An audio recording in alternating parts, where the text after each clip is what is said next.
ఇప్పుడు మనము ఐనవోలు దేవాలయానికి వెళ్తున్నాము. వరంగల్ నుండి దాదాపుగా 17 కిలోమీటర్ల దూరం ఉన్న ఈ ఐనవోలు గ్రామంలో ఉన్నటువంటి దేవాలయం చాలా ప్రాచీనమైనది. ఇది కాకతీయుల కాలానికి చెందినటువంటి దేవాలయంగా చెప్పుకుంటున్నారు. వరంగల్ నుండి మామ్నూరు మీదుగా ఐనవోలుకి అయితే వెళ్ళవచ్చు. వాగ్దేవి ఇంజనీరింగ్ కళాశాల దాటి అలాగే నేరుగా ముందుకెళ్ళినట్లయితే మనకు కుడివైపున ఐనవోలు ఆర్చ్ అయితే మనకు కనిపిస్తుంది. ఇక్కడ నుండి మనం కుడివైపుకు తిరిగి అలాగే నేరుగా వెళ్ళినట్లయితే ఐనవోలుకి చేరుకోవచ్చు. ఐనవోలు గ్రామంలోకి చేరుకున్న తర్వాత మనం ఎడమవైపుకి తిరిగినట్లయితే ఐనవోలు గ్రామానికి వెళ్ళే మార్గం అయితే వస్తుంది. ఈ మార్గం మధ్యలోనే మనకు కుడివైపున ఒక దేవాలయం అయితే మనం చూడవచ్చు. ఇది పూర్తిగా ఆ కాలానికి చెందినటువంటి దేవాలయమే. కాకపోతే ఇప్పుడు ఈ దేవాలయం చాలా శిథిలావస్థలోకి అయితే వెళ్ళిపోయింది. ఇక్కడ గుప్త నిధుల తవ్వకాలు కూడా జరిగినట్టు కొన్ని ఆనవాళ్ళు అయితే ఉన్నాయి.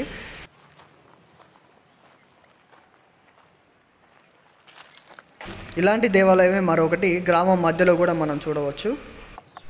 గుప్త నిధుల తవ్వకాలలో ధ్వంసమైనటువంటి ఈ గుడిలో కేవలం పానపట్టాన్ని మాత్రమే మనం చూడవచ్చు. గుడి మొత్తం కూడా ఈ చెట్లతోటి నిండిపోయింది.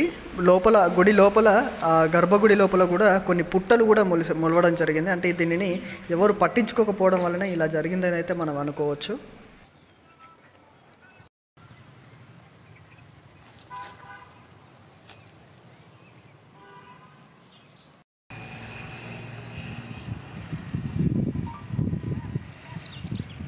అలాగే ఈ గుడి నుండి నేరుగా వెళ్ళినట్లయితే మనకు ఐనవోలు దేవాలయం అయితే మనకు దర్శనమిస్తుంది.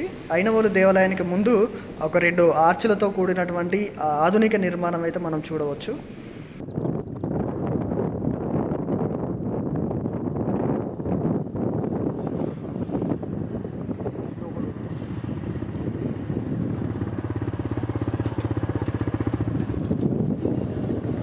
ఇదిగో ఇదే ఐనవోలు దేవాలయం. ఈ ఐనవోలు దేవాలయం చుట్టూ ఒక ప్రదర్శన మార్గంలోనైతే మనం తిరిగి వద్దాము.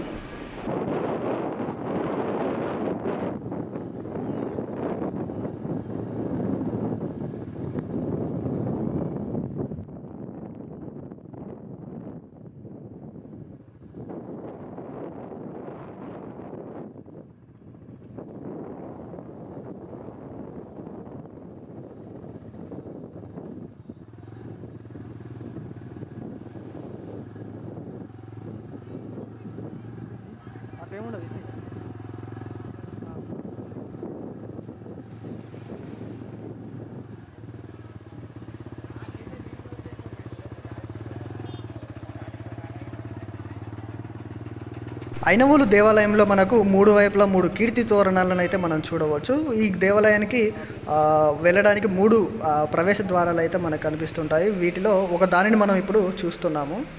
ఈ కీర్తి తోరణం కూడా వరంగల్ కోటలో ఉన్నటువంటి కాకతీయుల కళా తోరణాన్నే తలపిస్తుంది. మరికొన్ని డిజైన్లు కూడా చాలా చక్కగా చెక్కబడి ఉన్నాయి.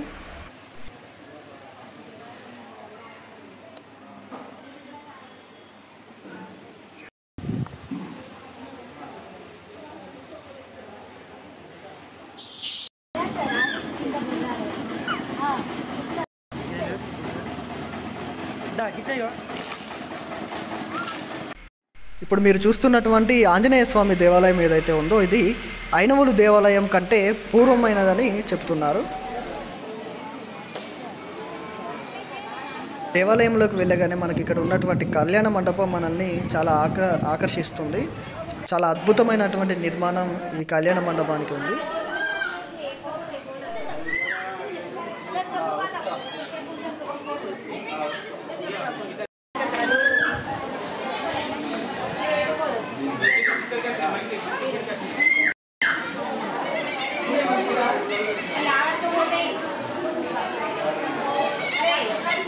ఈ దేవాలయానికి వచ్చినటువంటి భక్తులు దేవుడికి బోనాలు వండుతున్నటువంటి దృశ్యాలు అయితే మనం చూస్తున్నాము.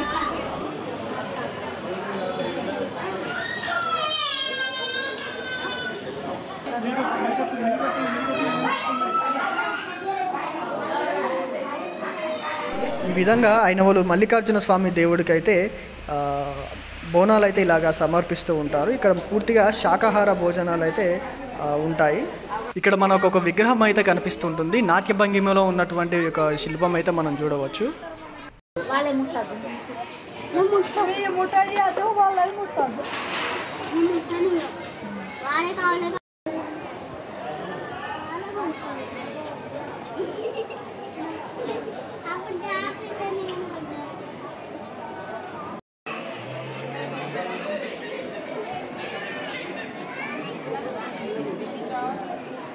ప్రధాన దేవాలయానికి ముందల ఉన్నటువంటి కొన్ని విగ్రహాలను అయితే మనం చూస్తున్నాము.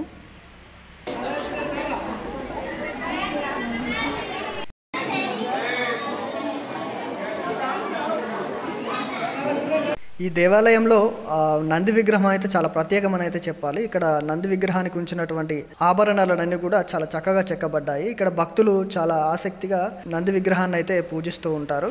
తమ కోరికలను నంది చెవిలో చెబితే ఆ కోరికలు తీరుతాయని ఇక్కడ భక్తుల నమ్మకం. ఇప్పుడు మీరు చూస్తున్నది ఐనవోలులో ఉన్నటువంటి ఐనవోలు శాసనం. ఈ శాసనం ప్రకారమే ఈ గుడి ఏ కాలానికి చెందింది, ఎవరు కట్టించారనేటువంటి కొన్ని ఆసక్తికరమైనటువంటి చరిత్రకు సంబంధించిన విషయాలు అయితే దీంట్లోనే పొందుపరిచి ఉన్నాయి.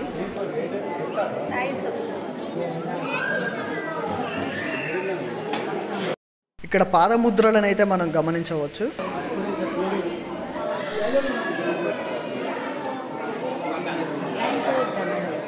ఐనోలు మల్లన్న స్వామి దేవాలయాన్ని దర్శించుకోవడానికి భక్తులు బారులు తీరినటువంటి దృశ్యాలు కూడా మనకు కనిపిస్తున్నాయి.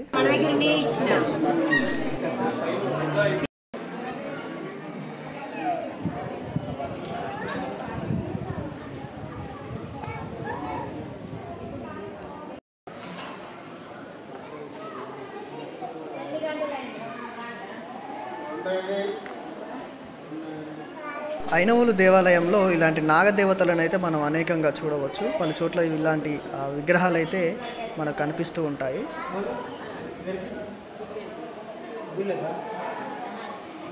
ఐనవోలు దేవాలయంలో మరో విషయాన్ని అయితే మనం చూడవచ్చు. నేల బొయ్యారం టికెట్ అనేది ఇక్కడ మనకు కనిపిస్తూ ఉంటుంది.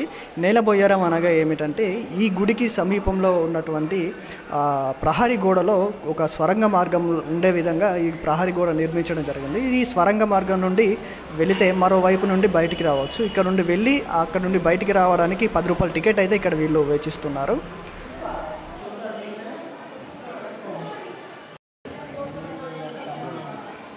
దీంట్లో నుంచి వెళితే భక్తులకు మంచి జరుగుతుందనేటువంటి అభిప్రాయం కూడా ఇక్కడ ఉంది.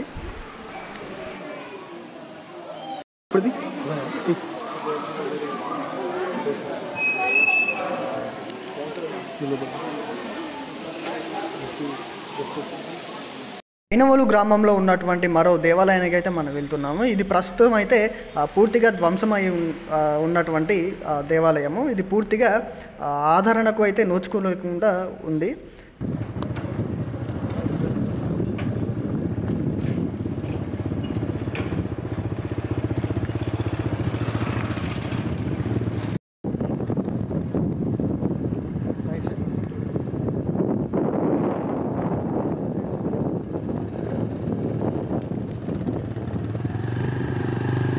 ఈ దేవాలయం లోపల చెత్త చెదారాన్ని కూడా మనం చూడవచ్చు. దీన్ని బట్టి మనము ఇక్కడ ఉన్నటువంటి పురాతనమైనటువంటి చరిత్రను ఏదైతే ఉందో దీన్ని ఎంత నిర్లక్ష్యం చేస్తున్నామో మనకైతే అర్థమవుతుంది.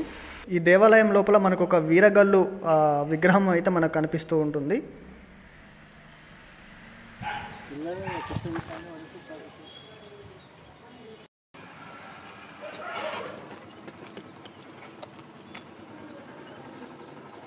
గ్రామంలో ఉన్నటువంటి మరికొన్ని పురాతనమైనటువంటి నిర్మాణాలను అయితే మనం చూడవచ్చు. గ్రామంలో అక్కడక్కడ పడి ఉన్నటువంటి విగ్రహాలు కూడా మనకు కనిపిస్తూ ఉంటాయి.